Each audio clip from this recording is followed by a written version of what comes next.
Hello students, welcome to Gnanmanjri Vidyapeeth Online Education. I am Abhishek Goswami. I hope that you all are fine and safe at your home.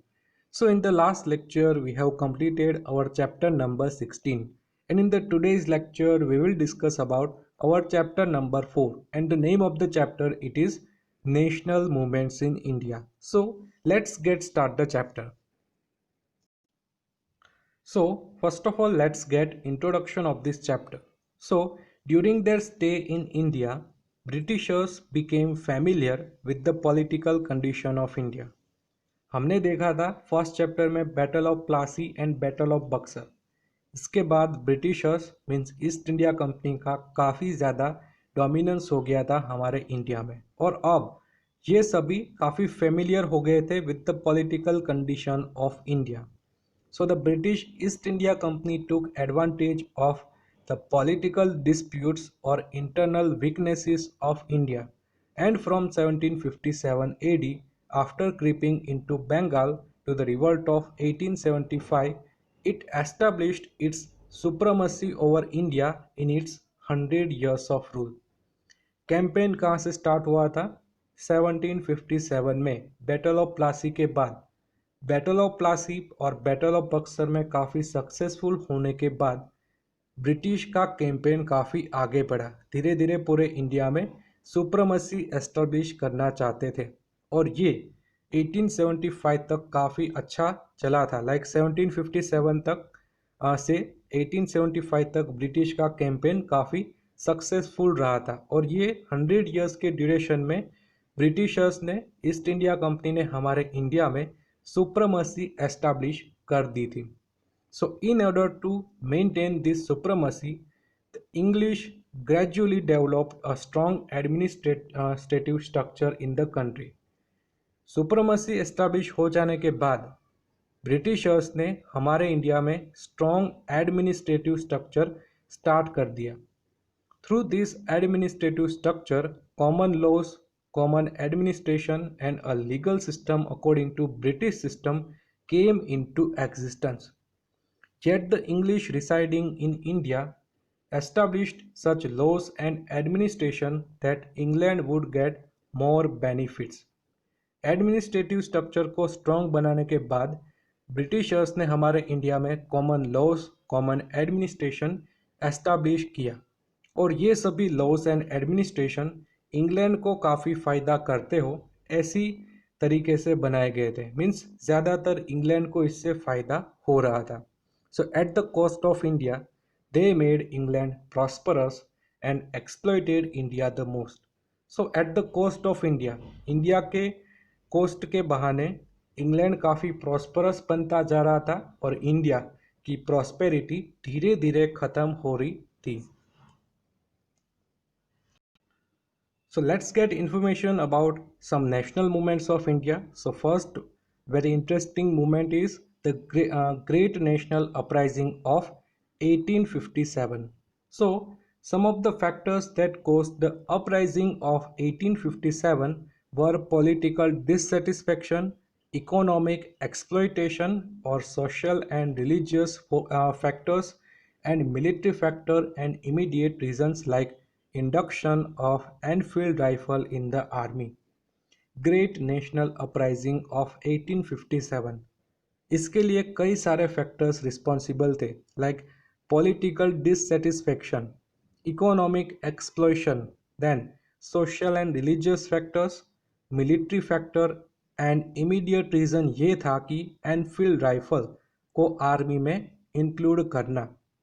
ये सभी ऐसे factor है जो पूरे Indians को काफ़ी हैरान कर रहे थे. लाइक बात करें political dissatisfaction, east India company ने क्या किया था कि पूरे इंडिया में एक यूनिवर्सल सिस्टम कर दी थी. लाइक एडमिनिस्ट्रेशन के लिए कॉमन रूल्स बना दिए थे, जिससे कई ऐसे किंग्स थे जिसको पॉलिटिकल डिससेटिस्फेक्शन हो रहा था.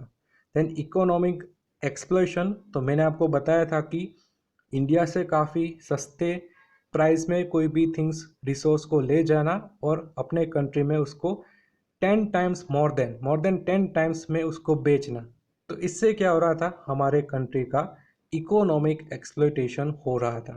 Then social and religious factors, military factor भी काफ़ी ज़्यादा थे, और एक इमीडिएट रीज़न आपको याद रखना है, induction of Enfield rifle in the army. So Mangal Pandey was the first martyr of the uprising. ये अपराइजिंग का फर्स्ट मार्टर मीन्स शहीद, इस अपराइजिंग का फर्स्ट शहीद कौन था? Mangal Pandey. Then several revolutionary like Nana Saheb, Tatya Tope, then Raja Kunwar Singh, Rani Lakshmibai, Bahadur Shah Zafar took part in it. और उसके साथ साथ कई सारे रिवोल्यूशनरी भी थे लाइक नाना साहेब, तात्या तोपे, राजा कुंवर सिंह, रानी लक्ष्मीबाई और बहादुर शाह जफर। ये सम फेमस रिवॉल्यूशनरी थे जिसने इस ग्रेट नेशनल अपराइजिंग में पार्टिसिपेट किया था। So the uprising of 1857 produced many effects among which are end of the company rule in India and the rule of British Crown, change in administrative, military and social and religious policies। इसकी main effect क्या हुई? Great national uprising की main effect ये हुई कि India में से east India company का रूल चला गया और इसके बदले में ब्रिटिश क्राउन, ब्रिटिश ताज का रूल हमारे इंडिया में स्टार्ट हो गया। So the reasons responsible for the failure of 1857 uprising are the beginning of the uprising before planned time, lack of central leadership, and insufficient and unsophisticated weapons, importance of self-centered interest than nationalism amongst revolutionary, lack of suitable and organized leadership. These are reasons for the failure of 1857 uprising। Like मैं बात करूं, first of all जो uprising एक साथ start होने वाला था ये नहीं हुआ। कोई एक प्लेस है जहाँ पर काफ़ी पहले स्टार्ट हो गया, कोई ऐसे स्टेट थे यहाँ पर काफ़ी लेट स्टार्ट हुआ। तो एक साथ स्टार्ट होने के ना होने के कारण ये एक फेल्योर हुआ था। Then lack of central leadership, कोई लीडर ही नहीं था ये अपराइजिंग का, सभी अपनी रीजन से लीडर बन के जा रहे थे, कोई सेंट्रल लीडरशिप नहीं थी। Then insufficient and unsophisticated weapons, हमारे इंडियंस रिवोल्यूशनरी के पास वेपन्स काफ़ी अच्छे नहीं थे। ब्रिटिशर्स के पास तो गन थी, साथ में कई सारे वेपन्स थे, ये भी एक रीज़न है। Then importance of self centred interest then nationalism amongst revolutionary, सभी अपने सेल्फ सेंटर्ड इंटरेस्ट के लिए काम कर रहे थे, कोई नेशनलिज्म, कोई इंडिपेंडेंस के लिए आगे नहीं आया था। Lack of suitable and organised leadership, ये सभी इंपॉर्टेंट रीजंस थे for the failure of 1857 uprising. So you have already studied this in detail in the previous class, और ये टॉपिक प्रीवियस क्लास में ऑलरेडी है, तो इसीलिए यहाँ पर हमें काफ़ी शॉर्ट में बताया गया है about great national uprising of 1857। Then let's move to our second movement, and it is boycott and indigenous movements. So boycott and indigenous movement along with Bang Bang movement in 1905 was one of the important events of the Indian national movements. Because of the divide and rule policy as the result of the Britishers' Machiavellian policies, boycott and indigenous movements get an impetus। तो ये movement start होने का main reason ये था कि Britishers की काफ़ी greedy policies थी, ये हमारे इंडिया को एक्सप्लॉइट करना चाहते थे और अपने कंट्री को प्रॉस्परस करना चाहते थे। And second point, divide and rule policy, पूरे इंडिया को डिवाइड कर रहा था कर रहे थे और पूरे इंडिया में रूल करना चाहते थे Britishers.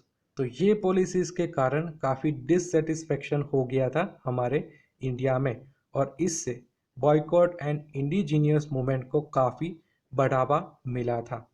So Bengal was a big province at the time of British rule which included the present day Bihar, Bengal and Odisha.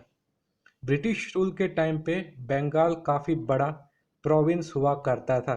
जो आज के टाइम की बात करें तो बंगाल, बिहार एंड उड़ीसा का जो एरिया है उस टाइम पे होता था Bengal.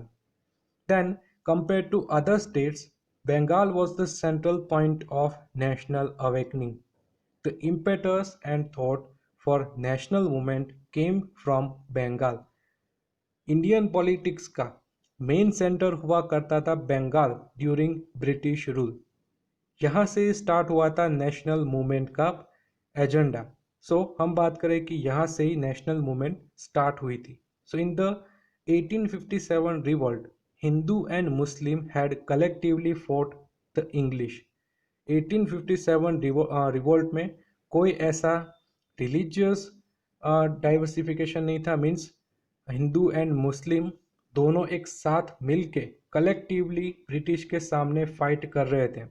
That's why through the English strategy of divide and rule, they encouraged communalism and caused division among people.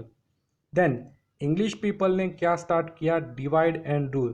Hindu and मुस्लिम को डिवाइड करो और इंडिया पे रूल करो। ये मेन स्ट्रेटजी थी इंग्लिश पीपल की। सो इससे हमारे इंडिया में कम्युनिज्म स्टार्ट हुआ और पीपल में काफ़ी डिवीज़न देखने को मिला।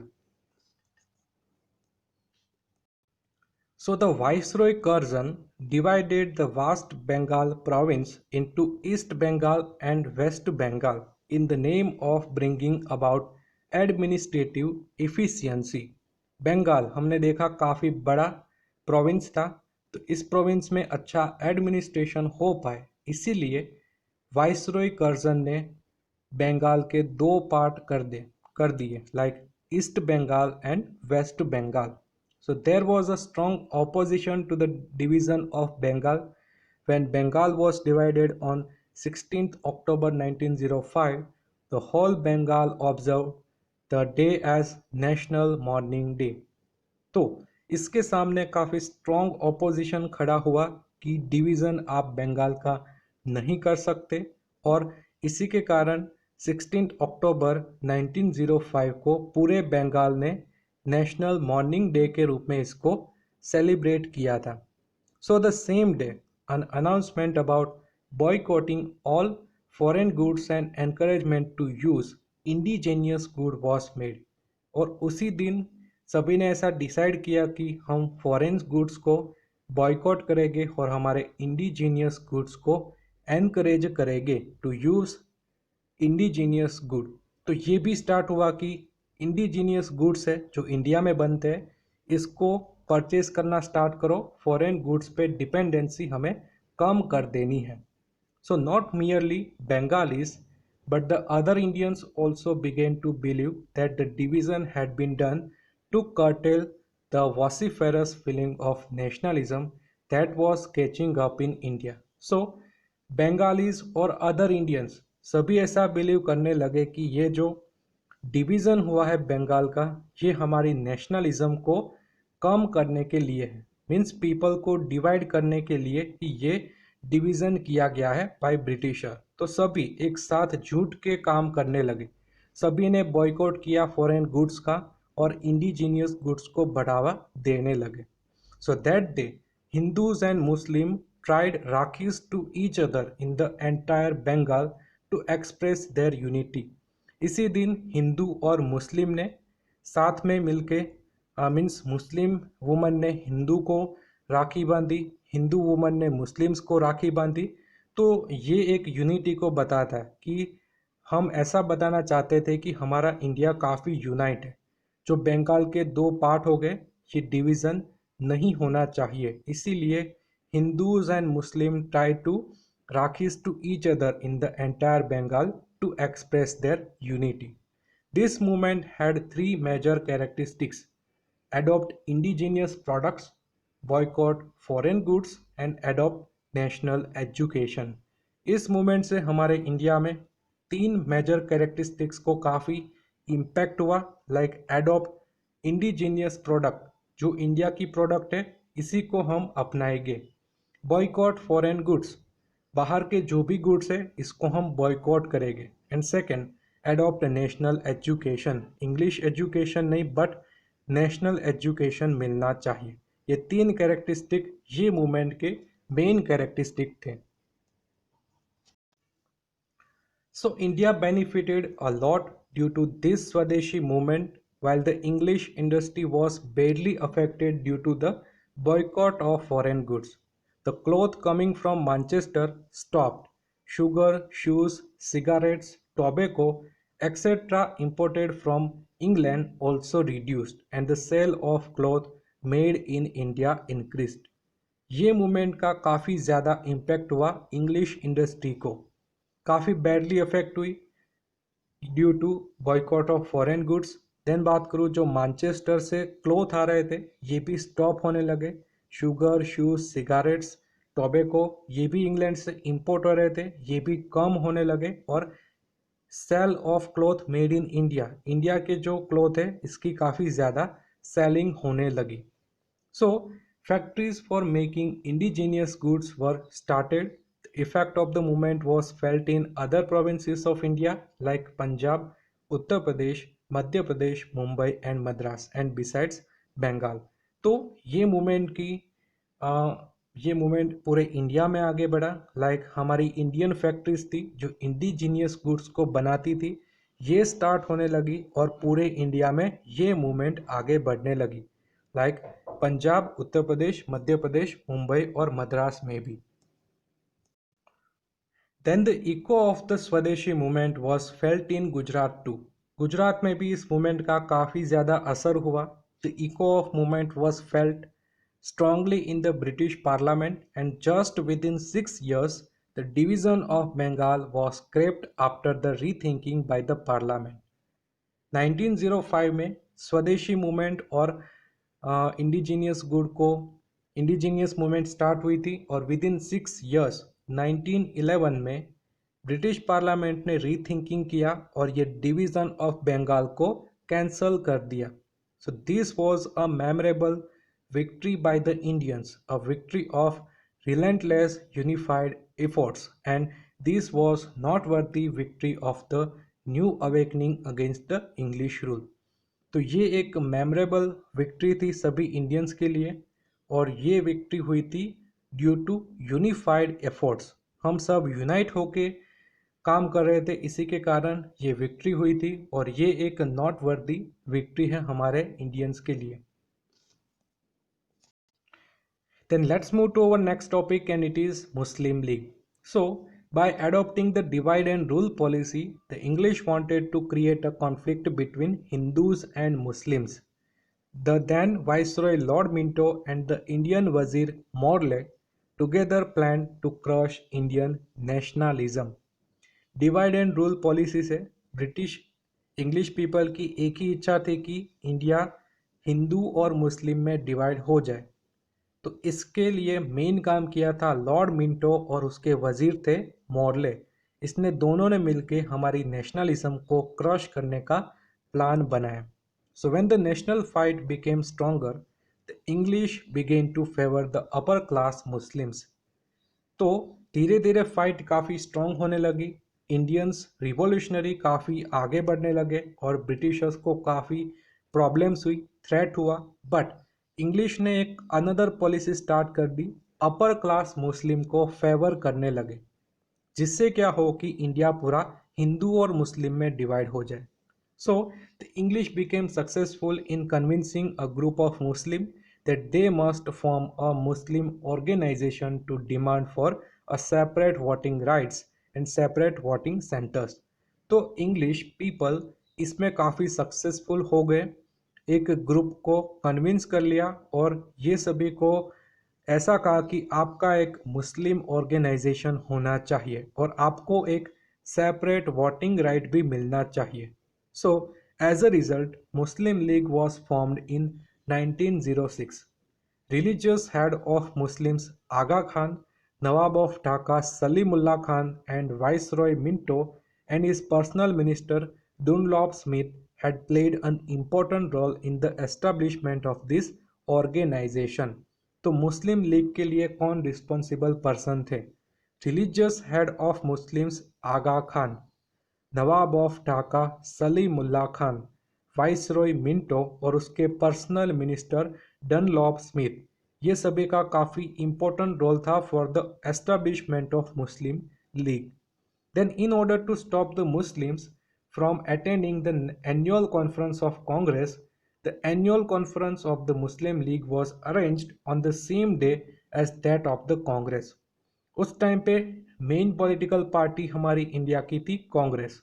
तो कांग्रेस के जो एनुअल कॉन्फ्रेंस हो रहे थे, तो मुस्लिम्स को ये एनुअल कॉन्फ्रेंस में पार्टिसिपेट ना करने के लिए मुस्लिम लीग हर साल सेम डे जब भी कांग्रेस का सेशन होगा उसी दिन मुस्लिम लीग का भी एक सेशन रखती थी, जिससे क्या हो कि कांग्रेस के सेशन में मुस्लिम पार्टिसिपेट ना करें। So thus the demand for separate representation is not the brainchild of the Muslims but that of the English policy। तो जनरली हम ऐसा मानते हैं कि मुस्लिम ऐसा चाहते थे कि इसका सेपरेट पॉलिटिकल रिप्रेजेंटेशन होना चाहिए, but it is not the brain child of Muslim but that of English policy. Main इसमें वर्क किसका था? ब्रिटिशर्स का। मुस्लिम्स को उकसाने के लिए, उसको अलग ऑर्गेनाइजेशन बनाने के लिए मेन वर्क किया था इंग्लिश पीपल ने। So Minto started the policy of taking Muslims as associate. That's why many writers consider Minto as the father of Muslim communism in India. So Minto, जिसका काफ़ी instrumental role था for the establishment of Muslim League, so कई ऐसे writer Minto को father of Muslim communism मानते हैं, communism. And a historian also goes to the extent of saying that the real creator of Pakistan was not Muhammad Ali Jinnah or Rahimtulla Khan but Lord Minto. और कई ऐसे historian ऐसा भी मानते हैं कि जो पाकिस्तान कंट्री, इसका क्रिएशन करने वाला मोहम्मद अली जिन्ना और रहीमतुल्ला नहीं था, बट मेन कौन था? Lord Minto. इसकी ही एक पॉलिसी थी जिसके अकॉर्डिंग हिंदू और मुस्लिम डिवाइडेड हो गए थे। So since then only the conflict between Hindus and Muslim increased resulted in the division of India. और इसी के कारण धीरे धीरे इंडिया में हिंदू और मुस्लिम के बीच में डिवीजन स्टार्ट होता है। Then let's move to our next topic, and it is birth and development of extreme revolutionary movement. So the revolutionary activity in India was started by Vasudev Balwant Phadke. You must remember this name. Revolutionary activity in India was started by Vasudev Balwant Phadke. Revolutionaries like Damodar Chafekar and Balkrishna Chafekar, Veer Savarkar, Barindranath Ghosh, Khudiram Bose, Prafulla Chaki, Ram Prasad Bismil, Ashfaq Ullah Khan, Chandrashekhar Azad, Bhagat Singh, Shivram Rajguru, Sukhdev, Batukeshwar Dutt, Roshan Singh carried out on the torch of nationalism. तो हमारे India के famous revolutionary है first of all Vasudev Balwant Phadke, then Damodar Chafekar, Balkrishna Chafekar, then Veer Savarkar, Barindranath Ghosh, Khudiram Bose, Prafulla Chaki, Ram Prasad Bismil, Ashfaq Ullah Khan, Chandrashekhar Azad, Bhagat Singh, Shivram Rajguru, Sukhdev, Batukeshwar Dutt and Roshan Singh. ये सभी famous revolutionary थे हमारे India के। सो youth train in making and using weapons were a constant threat for English movement। सो ये सभी रिवॉल्यूशनरी ने क्या किया था? धीरे धीरे जो भी यूथ है इसको ट्रेनिंग देना स्टार्ट किया, वेपन्स किस तरीके से चलाना है उसकी ट्रेनिंग दी। तो इससे इंग्लिश गवर्नमेंट को काफ़ी थ्रेट हो रहा था। So the fierce revolutionary movements began in India and spread in other countries as well। India में धीरे धीरे रिवॉल्यूशनरी मूवमेंट स्टार्ट हुई और साथ में अदर कंट्रीज में भी ये मूवमेंट्स आगे बढ़ती है। So the circumstances in its background were the cancellation of the partition of Bengal, a partition of two groups like Jahal and Mawal at the Congress conference in Surat 1907, and the terrific opposition to practice of Congress of making only resolution and request। तीन important reason है जिससे ये circumstances हो गए थे कि revolutionary को काफ़ी बढ़ावा मिला था। First of all cancellation of partition of Bengal, इससे काफ़ी एनकरेजमेंट मिला था हमारे इंडियन रिवॉल्यूशनरीज को। सेकेंड है कि कांग्रेस दो ग्रुप में डिवाइड हो गई, चहाल एंड मवाल। चहाल काफ़ी रेडिकल्स थे, रेडिकल्स जो रिफॉर्म्स लाना चाहते थे हमारे इंडिया में, और मवाल मॉडरेट्स थे, कूल एंड काम नेचर के थे। और ये डिवीज़न हुआ था at Congress conference in Surat 1907, and terrific opposition to practice the Congress of making only resolutions and requests।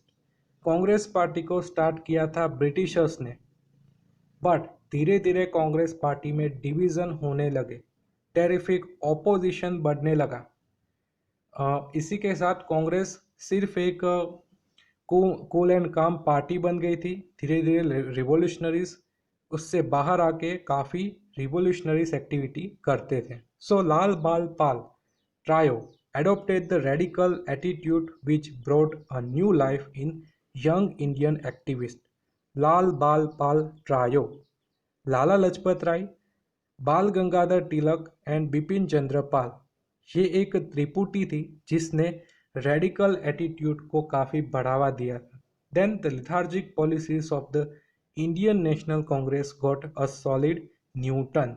सो इंडियन नेशनल कांग्रेस, जिसमें सबसे पहले काफ़ी कूल एंड काम नेचर के पर्सन हुआ करते थे, बट धीरे धीरे इसमें से रिवॉल्यूशनरीज आगे बढ़ने लगे और एक जहाल ग्रुप बनता है।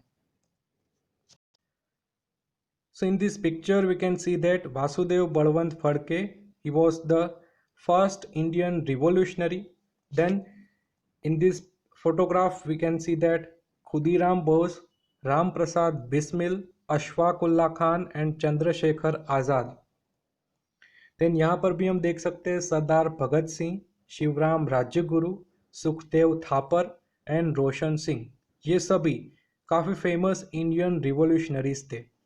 देन मैं बात करूँ Lokmanya Bal Gangadhar Tilak, declared in firmly freedom is my birthright and I will achieve it anyhow. Lokmanya Tilak, Bal Gangadhar तिलक ने ये डिसाइड किया, ये डिक्लेयर किया कि फ्रीडम, इंडिपेंडेंस मेरा बर्थ राइट है, आई will achieve it any how, और मैं कुछ भी करूँगा बट ये मेरा बर्थ राइट हासिल करके रहूँगा। So this became the maxim for the revolutionary freedom fighters. तो ये एक मैक्सिम, काफ़ी इंपॉर्टेंट सेंटेंस सभी रिवॉल्यूशनरी फाइटर्स के लिए एनकरेज करने के लिए था। So at the time a group of Indian youth undertook activities to seek freedom from foreign rule। तो काफ़ी यूथ जिसने एक्टिविटी की कि अब हमें फ्रीडम दे दो और हमारे इंडिया में से फॉरेन रूल चला जाना चाहिए।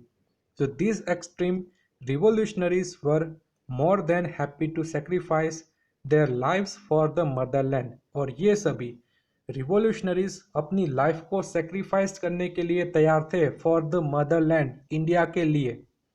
दे could give up their lives and take lives in order to attain freedom. तो फ्रीडम हासिल करने के लिए ये सभी अपनी लाइफ को गिव अप करना भी चाहते थे। ऐसा चाहते थे कि भले ही हम शहीद हो जाए बट हमारा इंडिया इंडिपेंडेंट होना चाहिए। So the revolutionary activities spread in Maharashtra, Bengal and Punjab, Bihar, Orissa, Gujarat, Rajasthan, Madras province, Uttar Pradesh and central India. ये एक्टिविटीज़ हर स्टेट में आगे बढ़ने लगी। Among this activities were some Mitra Mela society, Abhinav Bharat Samaj, then Anushilan Samiti, Anjuman e Muhibban Watan, Indian patriots association, later Bharat Mata, and this gave impetus to revolutionary activities. कई सारे organisation भी बनने लगे थे, like Mitra Mela society, Abhinav Bharat Samaj, Anushilan Samiti, Anjuman e Muhibban Watan, Indian patriots association, और ये सभी रिवोल्यूशनरी एक्टिविटीज़ को काफ़ी बढ़ावा देते थे। Then in the first stage newspapers and magazines like Yugantar, Nav Shakti and Vande Mataram, Kesari, Maratha gave constant strength to the activities। Newspaper and magazines, इसका भी काफ़ी ज़्यादा रोल हुआ करता था for the impetus of revolutionary activity, like Yugantar, Nav Shakti, Vande Matram, Kesari and Maratha. Then about 34 revolutionaries were prosecuted in the Alipur massacre. Several revolutionaries were arrested in Howrah massacre and Dhaka massacre. Attempt to kill Lord Hardinge by throwing a bomb, dropping a bomb on Viceroy Minto on November 13, 1909 outside Raipur Darwaja in Ahmedabad can all be given as example of this. धीरे धीरे India में revolutionary activity start होने लगी. Alipur massacre, massacre का meaning होता है हत्याकांड. तो यहाँ पर टोटल 34 रिवोल्यूशनरीज को मारा गया था. Then some revolutionaries were arrested in Howrah massacre और ढाका मैसेकर. हावड़ा हत्याकांड और ढाका हत्याकांड. Then attempt to kill Lord Hardinge by throwing a bomb. Lord Hardinge जिसके ऊपर बॉम्ब फेंका गया था. देन वाइसरॉय मिंटो, उसके ऊपर भी बॉम्ब फेंका गया था during November 13, 1909 at Raipur Darwaja in Ahmedabad can all be given as example of these revolutionary activities. In second stage, during 1920-42, events like Kakori loot case, Lahore massacre and dropping of bomb on Central Parliament Delhi took place. और second stage की बात करें तो काकोरी लूट case famous है, Lahore massacre और dropping of bomb on central parliament Delhi, ये activities होती हैं. And you have already studied about the other revolutionary engaged in all these activities. So this is about our today's lecture.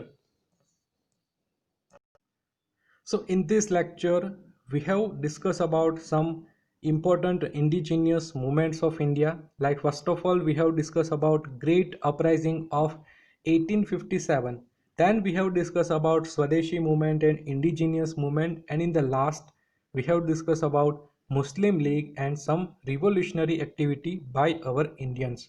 I hope you understood very well about all the points, all the topics, and if you have any doubts regarding all the points, you can ask me anytime.